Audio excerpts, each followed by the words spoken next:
Buzzards Roost Cave is located just 3 miles from the famous Mammoth Cave National Park. To attract visitors looking for something more intense, the cave's owners began offering an extreme route called the Wild Cave Tour. It was advertised as a caving challenge for the more daring visitor, a trip through the lower, undeveloped passages where people had to crawl, twist, and squeeze through tight natural passages. On the afternoon of May 30th, a small group of tourists entered the cave. Among them were William Coughlin and his friends, James Jacala and Kevin Feely. At first they chose the regular historic tour, a calmer route through the more accessible part of Buzzards Roost. After that tour, Coughlin and Jacala decided to go further and signed up for the Wild Cave Tour. Kevin Feely did not join them for that part. The route was led by a guide named David Harden. For the entire group, he handed out only 2 handheld flashlights. The visitors had no individual light sources and no helmets. According to the cave's rules at the time, that equipment was not required. Coughlin was wearing light casual clothing and ordinary tennis shoes. At the entrance to the crawl, Harden gave the group a simple instruction. "I'll go first. Move exactly the same way as the person in front of you." The group moved deeper into the rock, following each other's backs in the dim light of 2 unsteady beams. At first, everything went normally. The group passed through several low, tight passages and reached the first vertical drop, where a suspended cable ladder with wooden rungs hung down. One by one, the visitors climbed down it, crawled through another passage, and reached a second suspended ladder. This one was shorter, but harder to move through.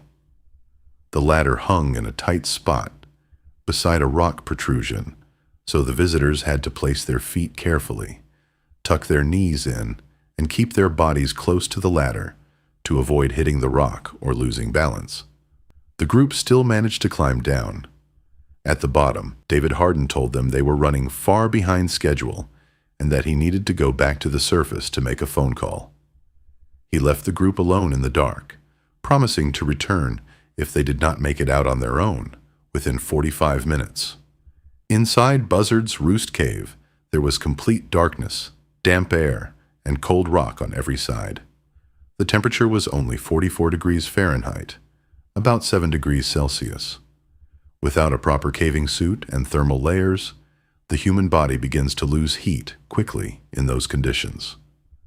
First comes shivering and muscle tension. Then movements become less precise, reactions slow down, and it becomes harder to stay calm and make good decisions. 45 minutes passed, but Harden did not return. Realizing how cold they were getting, the visitors decided to climb back up the ladder on their own. Coughlin went first. The soles of his tennis shoes, coated with cave mud, slipped against the damp wooden rungs. His hands were numb from the cold, and after so much time underground, he was already exhausted. He tried to climb, but could not get past the difficult section near the rock protrusion and slipped back down. Coughlin made a second attempt, but that failed as well. His friend James Jacala realized the group needed help and asked 2 other participants to climb out and find the guide. Coughlin remained at the bottom of the pit, waiting while the cold kept working against him. He made a third attempt to climb out, but several feet up, his tennis shoes slipped again. Coughlin lost his grip and fell. On the way down, his back struck a rock ledge. Then he crashed to the bottom and hit his head against the limestone. The impact split the skin on his scalp, opening a wound about 2 inches long, and it began bleeding heavily. The visitors who had gone for help found David Harden on the surface. The guide went back down into the cave, but he returned without first aid supplies, and for some reason he did not immediately call for rescue.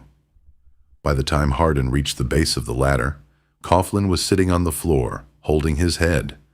Blood was running down his face, but to the others it looked like he had not suffered any serious injury beyond the bleeding head wound. Coughlin was conscious and able to move, so the group decided to get him out on their own. Using a pushing and pulling method, with people pushing Coughlin from below and pulling him from above, the men managed to get the injured man back up the 2 suspended ladders with enormous effort. But Coughlin was already weakened. The bleeding wound, the cold, exhaustion, and stress had all taken a visible toll on him. Ahead of him was a V-floored slot, a rock opening that narrowed toward the bottom. Coughlin entered it head first. A section like that had to be negotiated slowly, with the person keeping their body high and controlling how far they dropped into the narrowing space. But Coughlin slipped. As his weight shifted downward into the V-shaped floor, both of his arms became pinned against his body. The lower he slid, the tighter the rock held him. Within seconds, he was wedged upside down. In that position, blood rushed toward his head, while the organs in his abdomen pressed back toward his chest. To take a full breath, the diaphragm has to move toward the abdomen, giving the lungs room to expand. But Coughlin was head down. His torso was fixed inside the V-shaped slot, and every breath required more effort. His breathing became short and shallow. His body could not clear carbon dioxide effectively, which may have increased the feeling of suffocation, panic, and weakness. Another disturbing part of the story was that Coughlin was not alone on the far side of the passage. Behind him, deeper inside the cave, were two people, 26-year-old Troy Storley and the guide, David Hardin. They were on the in-cave side and could not get out.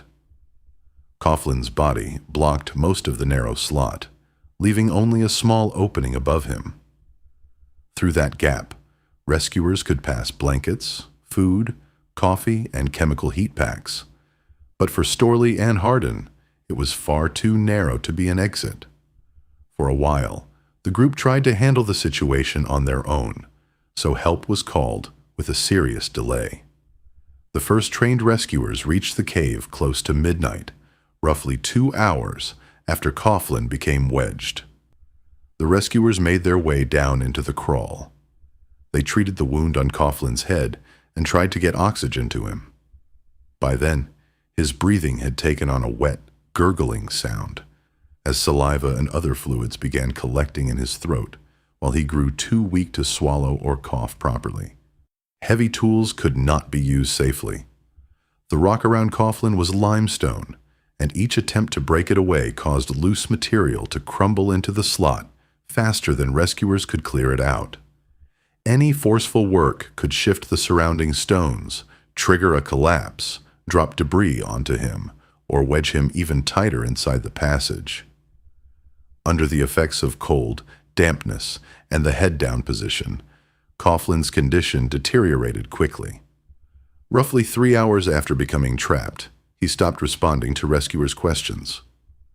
Several hours later, after about 7 hours in the V-floored slot, William Coughlin was officially pronounced dead. Now the rescuers faced a different task. They had to open the passage and get Troy Storley and David Hardin out from the deeper part of the cave, where they were still trapped. To do that, they brought in some of the slimmest and most experienced cavers available nearby, from the Kentucky Spielfest in Smith's Grove. Later, during the coroner's inquest, it was stated that the methods eventually used to free Coughlin could not be applied to a living person. David Hardin and Troy Storley were only able to get out after the passage was opened. By then, they had spent roughly 20 hours underground. In American caving history, this case remains an example of how a commercial wild cave tour can become deadly when inexperienced people are taken into undeveloped passages without enough light, helmets, or proper supervision from the guide. After the tragedy, Buzzards Roost Cave became part of a larger legal story about the risks of commercial cave tours and the responsibility of those who lead untrained visitors underground. If you're interested in more real underground incidents and step-by-step reconstructions, subscribe to Vaughn Reconstructs. There are many more cases ahead. Take care, and thanks for watching.